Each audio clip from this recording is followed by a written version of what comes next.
Hello दोस्तों, मैं राहुल स्वागत करता हूं आपके अपने चैनल सक्सेस पॉइंट पे। दोस्तों, जैसा कि आपको पता होगा कि हमने 1 मई से रेलवे का बैच लाने के लिए वादा किया था। तो इस क्रम में रेलवे, एएलपी और आरपीएफ में जितने विगत वर्षों में पूछे गए प्रश्न होंगे उनको कवर किया जाएगा। लेकिन शुरुआत करने से पहले जो लोग नए होंगे वो लोग पहले हमारा थियरी वाला क्लास ज़रूर देख लेंगे। यदि थियरी वाली क्लास आप पढ़ के आते हैं तो फिर यहाँ पे कोई समस्या नहीं होगी। वहाँ हमने थियरी वाली क्लास में एकदम शुरुआत से एकदम हाई लेवल तक लेके गए हैं। तो आप लोग पहले थियरी वाली क्लास देख के फिर इस क्लास में आएँ। चलिए देर न करते हुए हम पहले क्वेश्चन की शुरुआत करते हैं। देखिए, पहला प्रश्न कह रहा है कि 3 क्रमागत प्राकृतिक संख्याओं का गुणनफल हमेशा निम्नलिखित में से किस अंक से विभाज्य होगा। हमेशा किस अंक से विभाज्य होगा। कह रहा है कि कोई 3 प्राकृतिक क्रमागत संख्याएं, कोई भी 3 आप प्राकृतिक क्रमागत संख्या ले लीजिए। जैसे मान लीजिए कि हमने 1, 2, 3 लिया। देखिए, ये प्राकृतिक भी है और क्रमागत भी है, और इनका जो गुणनफल है वो कितना आएगा? 6 आएगा। ठीक है। दूसरा हमने ले लिया, मान लीजिए 2, 3, 4, लेकिन ध्यान दीजिए क्रमागत होना चाहिए। कैसी होनी चाहिए? क्रमागत होनी चाहिए। अगला हमने मान लीजिए ले लिया 3, 4, 5, कितना होगा? 60 होगा। क्रमागत का मतलब क्या है? जो क्रम से आते हों, जैसे 1, 2, 3, 4, 5, 6, 7, 8, ये सब क्या हैं? क्रमागत संख्या हैं। तो हमने क्या लिया? 3 क्रमागत संख्या लिया, और प्रश्न यही कह रहा था कि 3 क्रमागत प्राकृतिक संख्याओं का गुणनफल। देखिए, हमने 3 प्राकृतिक क्रमागत संख्याओं का गुणा किया तो गुणनफल 6 आया। पुनः 3 प्राकृतिक क्रमागत संख्या का हमने गुणा किया तो गुणनफल 24 आया। फिर हमने 3 क्रमागत प्राकृतिक संख्याओं का गुणनफल किया तो 60 आया। हम देख रहे हैं कि जो भी गुणनफल आया है वो किसी एक संख्या से विभाज्य है। कहेंगे किससे विभाज्य है? तो हम देख रहे हैं कि 2 से भी विभाज्य है सभी संख्याएं। ठीक है। हम देख रहे हैं कि 3 से भी सभी संख्याएं विभाज्य हैं। ठीक है। हम देख रहे हैं कि 6 से भी सभी संख्याएं क्या हैं? विभाज्य हैं। तो अब 3 क्रमागत प्राकृतिक संख्याओं का गुणनफल किससे विभाज्य हो सकता है? तो 2 से भी हो सकता है, 3 से भी हो सकता है और 6 से भी हो सकता है। अब इसके सिवा और किसी से नहीं हो सकता है। तो अब दिए गए ऑप्शन के अनुसार क्या 2 है ऑप्शन में, या फिर 3 है, या फिर 6 है? तो जैसा कि हम देख पा रहे हैं ऑप्शन में क्या है? न ही 2 है, न ही 3 है, लेकिन 6 है। 6 है। तो दिए गए ऑप्शन के अनुसार ऑप्शन नंबर भी 6 क्या हो जाएगा? सही आंसर हो जाएगा। चलिए अगले प्रश्न पे चलते हैं। दूसरा प्रश्न देखिए, आप लोगों के सामने दिख रहा होगा। दूसरा प्रश्न कह रहा है कि श्रेणी √3, √12, √27, √48 और ऐसे डॉट करके 22 √3 में कुल कितने पद हैं? देखिए, पहला पद दिया है √3, दूसरा पद दिया है √12, तीसरा पद दिया है √27, डॉट करके अंतिम पद दिया है 22 √3 में। पूछ रहा है कि कुल कितने पद होंगे। ध्यान दीजिए, कुल कितने पद, यानी कि पदों की संख्या ज्ञात करने के लिए हम क्या करते हैं कि जो इसका अंतिम पद होता है, अंतिम पद क्या है? 22 √3। अंतिम पद में से पहला पद क्या कर देते हैं? घटा देंगे। क्लियर? अब इसके बाद से जो भी इनके बीच का सर्वांतर होगा उससे भाग दे देंगे। तो सर्वांतर कैसे ज्ञात करते हैं? तो T2 - T1। T2 कितना है? 12 - 3। 12 को क्या लिख सकते हैं, 4 3 12, 2 अंडर रूट 2 लिख सकते हैं, सॉरी 2 अंडर रूट 3 लिख सकते हैं, और यहाँ माइनस का 3 है। 2 अंडर रूट 3 में से 1 अंडर रूट 3 घट जाएगा तो आपका मिलेगा 1 अंडर रूट 3, अर्थात आगे 1 लिखेंगे नहीं, क्या मिल जाएगा, केवल अंडर रूट 3 मिल जाएगा। तो जितना भी इसका सर्वांतर d आया है उससे क्या कर दीजिए, भाग कर दीजिए। वही क्या ध्यान दीजिए कि 22 अंडर रूट 3 में से 1 अंडर रूट 3 निकल जाएगा तो आपका बचेगा 21 अंडर रूट 3। अब भाग किससे करना है, अंडर रूट 3 से। अंडर रूट 3 से अंडर रूट 3 कट जाएगा, क्या बच जाएगा 21।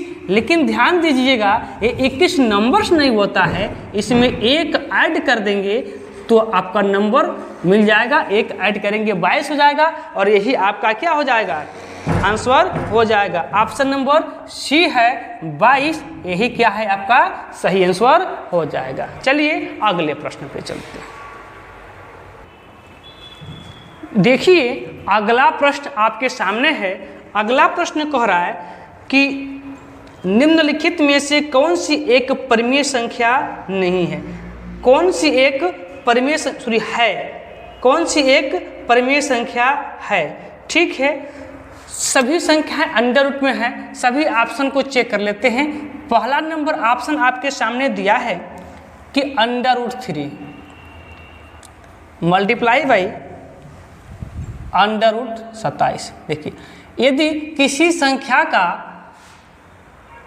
अंडर रूट में मान है और वो पूर्णांक में नहीं आता है तो संख्याएं क्या होती हैं, अपरिमेय संख्या होती हैं। जैसे इसको चेक कीजिए तो आप 3 का वर्गमूल एक पूर्णांक संख्या नहीं हो सकता है, और अंडर रूट 27 का वर्गमूल एक पूर्णांक संख्या नहीं हो सकता है। इसलिए ऑप्शन ए ही क्या हो जाएगा, एक अपरिमेय संख्या होगा। लेकिन आइए सभी ऑप्शन को एक बार चेक करके आपको दिखा देते हैं। जैसे देख लीजिए ऑप्शन बी दिया है 4 अंडर रूट 4। अब देखिए 4 तो ठीक है यहाँ पे, लेकिन अंडर रूट 4 का मान कितना होता है, 2 होता है, 8 हो गया, अर्थात ये क्या है, परिमेय संख्या है। ऑप्शन नंबर सी देख लीजिए क्या कर रहा है, अंडर रूट में 169 माइनस अंडर रूट में 196। देखिए 169 का जो वर्ग होता है, सॉरी वर्गमूल होता है, वो कितना होता है, 13 होता है, और जो 196 है इसका वर्गमूल 14 होता है। घटाएंगे तो -1, एक पूर्णांक संख्या आ गया, अर्थात ये भी एक परिमेय संख्या है। अगले पे चलिए, अगला ऑप्शन दिया है, ऑप्शन नंबर डी दिया है under root 9 plus under root 7। दोनों प्लस है, इसको जोड़िएगा 9 और 7 कितना होता है, 16 होता है, और 16 का वर्गमूल कितना होता है, 4 होता है। इसलिए दिए गए ऑप्शन के अनुसार आपका ऑप्शन नंबर ए क्या हो जाएगा, सही आंसर हो जाएगा। चलिए अगले प्रश्न पे चलते हैं।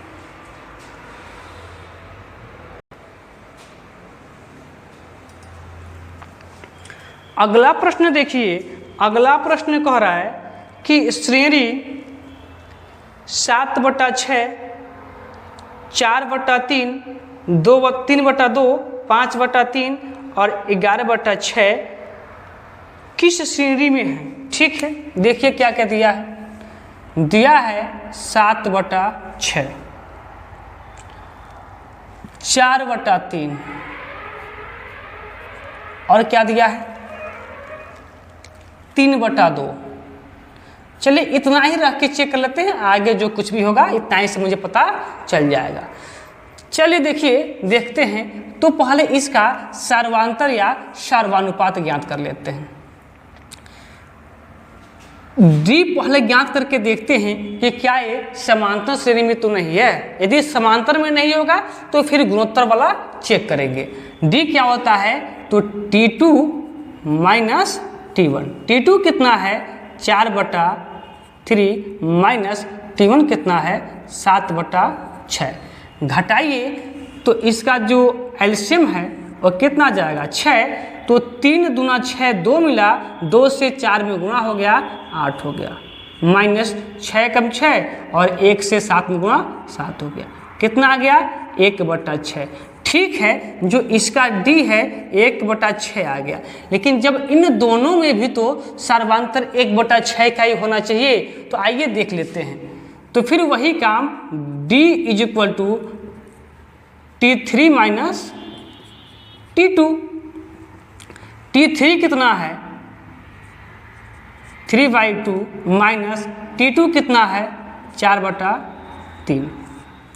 एलसीएम कितना होगा 6 होगा, तो फिर 2 3 6, 2 3 3 9 और 4 दूना 8, घटाएंगे तो 9 में से 8 गया कितना 1/6। हम देख रहे हैं कि सर्वानुपात क्या है बराबर है, और जब सर्वानुपात बराबर होता है तो दी गई सीरीज कौन सी सीरीज होती है, समांतर सीरीज होती है। अर्थात दिए गए प्रश्न के अनुसार ऑप्शन नंबर डी क्या है, इसका सही आंसर हो जाएगा। क्लियर। चलिए अगले प्रश्न पे चलते हैं।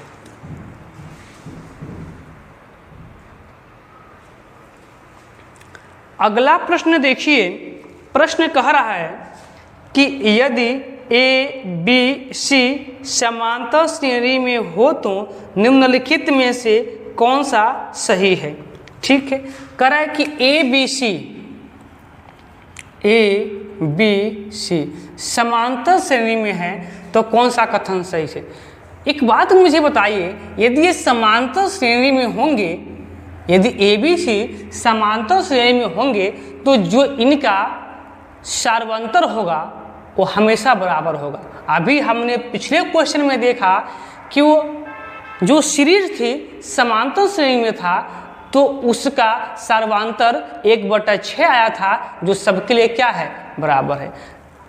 अगर फिर से चेक करना चाहते हैं तो यही कोई 3 नंबर रख के चेक कर लीजिए। चलिए हमने 2 4 6 रखा। अब इन दोनों में आप सर्वांतर देखिए तो कहेंगे सर T2 माइनस T1 लिख भी देते हैं। T2 कितना है 4 और T1 कितना है 2, सर्वांतर कितना आ जाएगा आपका 2 का आ जाएगा। इन दोनों में भी देखिए तो कहेंगे T3 माइनस T2, T3 कितना है 6, T2 कितना है 4, सर्वांतर कितना है 2। अर्थात किसी भी समांतर श्रेणी का जो सर्वांतर होता है वो हमेशा क्या होता है बराबर होता है, हमेशा क्या होता है बराबर होता है। तो दिए गए प्रश्न में पहले ही बोल दिया है कि ए बी सी क्या है, एक समांतर श्रेणी में है। जब ये समांतर श्रेणी में है तो जो इसका सर्वांतर होगा वो क्या होगा बराबर होगा। अर्थात यदि मैं बात करूं सर्वांतर की D तो T2 माइनस T1, पहले 2 का निकाल लेते हैं तो T2 माइनस T1 क्या होगा, T2 कितना है B है और T1 कितना है A है। क्लियर। यदि फिर से मैं निकालूं इन दोनों के लिए D का मान तो क्या हो जाएगा T3 माइनस T2, T3 कितना है C और T2 कितना है B। अब जो भी सर्वांतर आया है ये आपस में क्या होंगे बराबर होंगे। अर्थात यदि मैं बात करूं सर्वांतर की तो इसका सर्वांतर B माइनस A बराबर होगा इसके सर्वांतर C माइनस B से। अब B वालों को एक पक्ष में कर लेते हैं, इसको उधर भेज देते हैं। तो इधर तो B है, जब इधर B इधर आएगा तो माइनस का 9 होके प्लस का हो जाएगा। इधर C है लेकिन A जब A उधर जाएगा तो माइनस का 9 होके प्लस का हो जाएगा। तो B और B कितना हो जाएगा 2B और यहाँ क्या C प्लस A। देखिएगा किस ऑप्शन में है। तो जैसा कि मैं देख पा रहा हूँ option number 2B option number C, लेकिन कहेंगे वहाँ पे A प्लस C नहीं, वहाँ पे A प्लस C है, कोई दिक्कत नहीं। इसको हम लिख सकते हैं A प्लस C। अर्थात दिए गए प्रश्न का ऑप्शन नंबर C क्या है सही आंसर हो जाएगा। चलिए अभी लेटेस्ट में ये सब प्रश्न RPF में ALP में पूछे गए लेटेस्ट के प्रश्न थे नंबर सीरीज से। आगे कल के क्लास में हम लोग जितने आरपीएफ में आए होंगे, आरपीएफ में जितने प्रश्न लेटेस्ट में आए होंगे उनको कवर कर लिया जाएगा। आज की क्लास को यहीं पर रोक देते हैं, कल से पुनः कंटिन्यू किया जाएगा। यदि जो लोग नए होंगे अर्थात पहली बार वीडियो देख रहे होंगे वो हमारी थियरी वाली क्लास जरूर देख लें ताकि आने वाले प्रश्न में कोई समस्या न हो। चलिए आज के लिए इतना ही।